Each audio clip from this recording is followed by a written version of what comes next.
Since this is the prequel trilogy, it should say a longer time ago in the same galaxy far, far away. Reading. Really slow reading. Captain. Yes, sir. How old is this captain? As old as me? You can be a captain when you're almost an adult? Battle droids. I have a bad feeling about this. Vintage Star Wars line. It's not about the mission master, it's something elsewhere. Elusive. Keep your concentration here and now where it belongs. Qui-Gon nixes the idea of Obi-Wan revealing exclusive plot details. But on the other hand, wouldn't it be better if Obi-Wan foresaw the future? That way when Qui-Gon meets Anakin on Tatooine, Obi-Wan could be like, "No, don't take him with us. If you train him, he will kill us all and become Darth Vader." The ambassadors are Jedi Knights, I believe. Oh no, are you sure? They could just be wearing those robes and carrying lightsabers just to look cool. Distract them. I will contact Lord Sidious. I'm sorry, what? I sense an unusual amount of fear for something as trivial as this trade dispute. Did he just say trivial? Because I'm not okay with that. Dark red eyes, alien-like skin, a voice you can hardly understand, and a headdress that keeps changing designs by each film? Yep, that's definitely a bad guy. Captain, look! Oh, come on! The Jedi are not even on that ship. Dioxys. What did you just say? Check it out, Corporal. We'll cover you. Roger, roger. Roger, roger. Close the blast doors!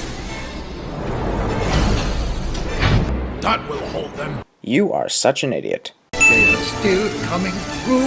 This is impossible! Oh my god, you piece of shit. That's a Jedi you're trying to keep out. You were right about one thing, Master. The negotiations were short. There was no negotiations. Hard to believe that at the time of the filming, Natalie Portman is only 14 years old. She sure as hell doesn't look 14. But we must move quickly to disrupt all communications down there. Communications. This villain was a bad idea. This battle droid ride might be the only kick-ass thing next to Darth Maul in this movie, but it's not even used after the invasion. Yes, Viceroy. Captain, we've searched the... You're not the fucking Viceroy. You're just his useless right-hand man. Or alien. Or whatever. Use caution. These Jedi are not to be underestimated.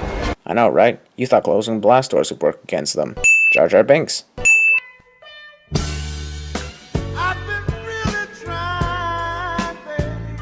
This is your humble servant. You saved my life, so now I'm your servant cliche. This way. Hurry. Jar Jar sucks at giving directions. That's the queerest splash I've ever seen. We should no care. That is just creepy. Dad's bombing. Any help here would be hot. Jar Jar offers his services, even though later on he says, Count me out of this one.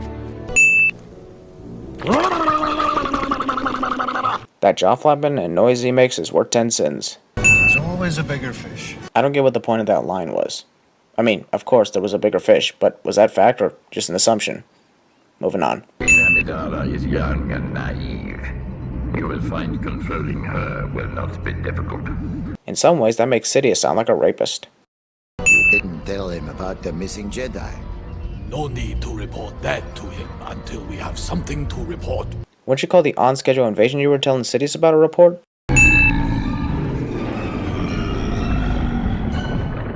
There's always the same bigger fish. Keira Knightley. Obi-Wan trying to look badass. My feelings tell me they will destroy you. How come your feelings didn't tell you not to bring Anakin Skywalker with you later on? Keep your concentration here and now where it belongs. Coruscant, that doesn't compute. Wait, you're under arrest. Dumbass droid takes forever to decide to arrest him. We're losing droids, fast. Don't worry, gunfire seems to always miss R2-D2. Shouldn't they have arrived on Tatooine upside down, considering that they entered the bottom of the planet? Or did they spin around, putting themselves right side up at the last moment? Wait! Seriously? Panaka yells for them the way when they are at a far distance from the ship? Did you, follow them for about a minute, then decide to make his presence felt? Because that is kind of stupid. The Queen wishes it. She's curious about the planet. Yeah, you know, the person right next to me. Also, did they walk while talking because now the ship is farther away than when it was when they stopped? Wow, that hike must have taken them at least 15 to 20 minutes just to make it to that town. Jar Jar steps in crap. Watto. Also Watto's wings. That is worth at least 5 sins. No wonder this movie was voted the worst of the entire saga. I'm a person, and my name is Anakin. How's he gonna pay for all of this? I have 20,000 Republic Dactaries. Republic credits? No, Qui-Gon said Dataries, not credits. Don't have anything else, but credits will do fine. No, they won't. Credits will do fine. No, they won't. Try waving your hand in the other direction. Or just pull out your lightsaber and threaten him until Watto hands it over. And yes, I know, he's a Jedi. Good guy, not bad guy. I'm glad to have met you, Anakin. I was glad to meet you too. Was glad? You mean, not anymore? And you're sure there's nothing left on board? A few containers of supplies. The Queen's wardrobe, maybe, but not enough for you to barter with. Not in the amounts you're talking about. What exactly are you talking about? And what does the Queen's wardrobe have to do with this? Sandstorms are very, very dangerous. I will be too in 13 years. How did that appear in a galaxy far, far away? Don't do that again. Qui-Gon should tell George Lucas that for creating Jar Jar Binks. You're a Jedi Knight, aren't you? What makes you think that? I saw your laser sword. Only Jedis carry that kind of weapon. Perhaps I killed a Jedi and took it from him. I don't think so. No one can kill a Jedi.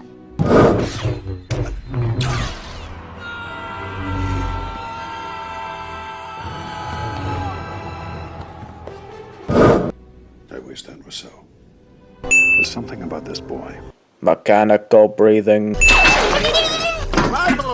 I honestly don't know why Qui-Gon brought Jar Jar along with him. I find that Jar Jar creature to be a little odd. Ya think? The reading is off the chart. Over 20,000. Even Master Yoda doesn't have a midichlorian count that high. No Jedi has. What does that mean? It basically means the boy's coming with us to become a Jedi, turn to the dark side, and kill us all.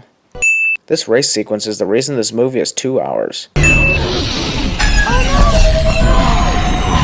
I know that Anakin managed to get the pod running after about 30 seconds, but there's no way he'd be able to catch up with the other races in 20 seconds after getting the pod running. Look, I'm all for one for watching races, but this is a Star Wars film. We're wasting our time here with a very long pod race that doesn't prove anything in the plot details, and it's just pretty much a bonus feature. See? Even Jabba the Hutt got bored of the race. C-3PO's very small appearance in this film. How does Darth Maul survive a fall like that? Also, whistling effect when someone has fallen a long way down cliché. Okay, the ship's still pretty far away. Never mind.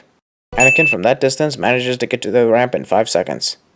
Also, Maul and Qui-Gon were not that far from the ship, unless of course they kept backing away from it. Also, Darth Maul has a double-bladed lightsaber, so why does he wait till the end to reveal that? Anakin Skywalker? Meet Obi-Wan Kenobi. There's no reason to think that these two are going to try to kill each other on a lava planet in 13 years. Tuck him away. Tuck him away? Is it bedtime? Scene does not contain a... Wait, never mind. The way they tried to make Ian McDiarmid look younger. Annie, come on. How are we supposed to meet up again? This place is huge. Why does Yoda look like this? Samuel L. Jackson is not yelling and calling people motherfucker in this movie. Anakin will become a Jedi. I promise you. And then the darkest Sith in the galaxy. I've been wondering, what are midichlorians? This midichlorian speech takes forever.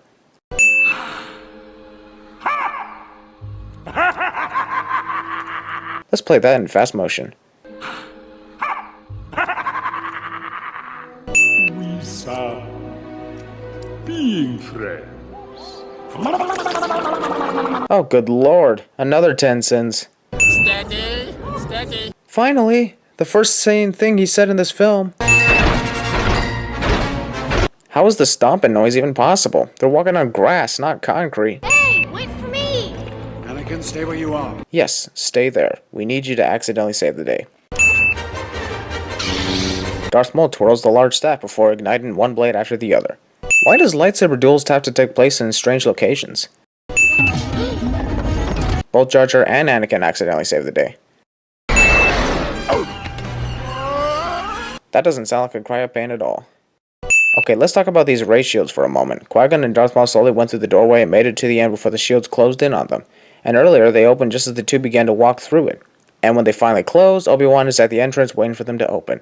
And now, they finally open again, allowing Obi-Wan to sprint through it, which should make him able to make it through before they closed again. But no! The shields closed early just to keep him trapped and make him watch Qui-Gon's death. Also, character helplessly watches the death of his friend cliché. Darth Maul is not a sin of this movie. The only sin about him is the fact that he was killed off, even though he's the most badass villain in Star Wars history. And yes, I know that he returned as a cyborg in the Clone Wars animation TV series, but let's face it, nobody cares about that show. Oops, I accidentally saved the day. Fatally wounded character gives one last request before he dies cliché. We will watch your career with great interest. Yeah, you know, I'll turn you to the dark side in 13 years. Public cremation. Citizens of planet celebrating peace cliché.